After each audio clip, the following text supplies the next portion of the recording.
Donc ça, on passe de la partie romaine à cette salle, et la salle qui précède le centre de sang. Et on appelle cette salle, donc c'est la salle d'offrande, dans laquelle ils mettaient les offrandes devant le centre de sang pour les dieux. Mais comme j'ai dit que les dieux ne mangeaient pas, ce sont les prêtres qui mangeaient tout. Ah oui. Donc ils mettaient des offrandes fraîches chaque jour, et à la fin des journées, les prêtres mangeaient ces offrandes. Donc on a beaucoup de scènes d'offrandes ici. Regardez les canards. Donc ils offraient aux divinités tout ce qu'elles aimaient manger. Et ça nous donne une idée qu'est-ce qu'elles mangeaient il y a 3000 ans. Regardez les canards, les oies, les figues, la laitue verte, la salade verte, et les bœufs, les cuisses des bœufs. Regardez. Ici, c'est les cuisses des bœufs. Et là-haut, on a le jarre de vin et de la bière. Et on a même des brochettes de la viande. Là, on a trouvé des scènes de barbecue dans les tombes des nobles. On faisait la grillade. Déjà. Là, juste sous la laitue verte. Et il y a un morceau de la viande, des brochettes de la viande. Donc ils buvaient le vin et la bière. Ils fabriquaient le vin et la bière de l'Ancien Empire, moins 2500.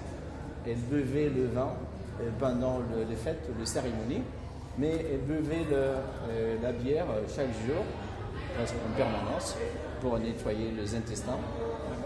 Donc c'est la bière. Est-ce qu'ils avaient de l'huile contre la bactérie. Contre la bactérie. Ils avaient de l'huile ou pas? Ils avaient des huiles, bien sûr. Ils avaient des huiles. Et ici, on a quelques blocs de plafond d'origine qui restent. Regardez. Là-haut, ce sont des blocs de plafond d'origine.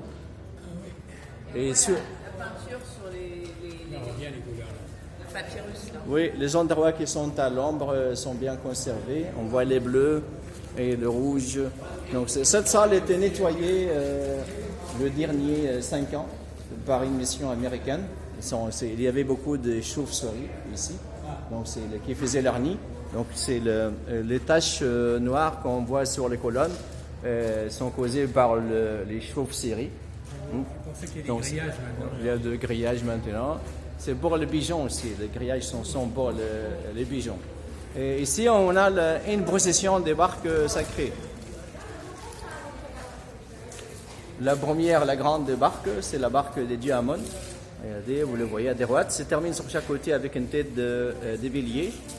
Et suivi par la barque de sa femme, la Dismout, qui est décorée sur chaque côté avec la tête d'une femme.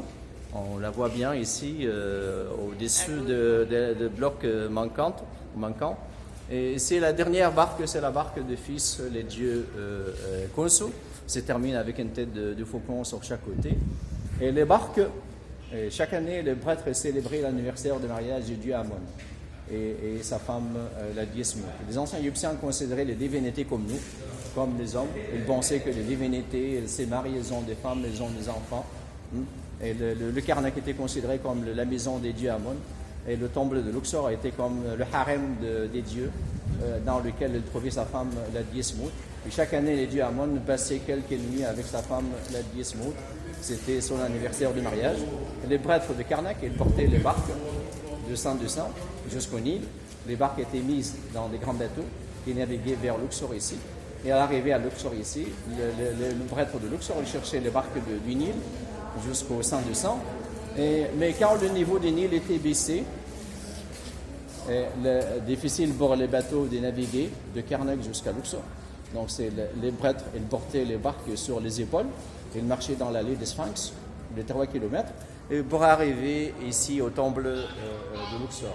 C'est pourquoi on a fait l'allée des Sphinx en fait. L'allée des Sphinx était faite pour célébrer l'anniversaire de mariage des dieux Amon avec sa femme, la Dismout, chaque année.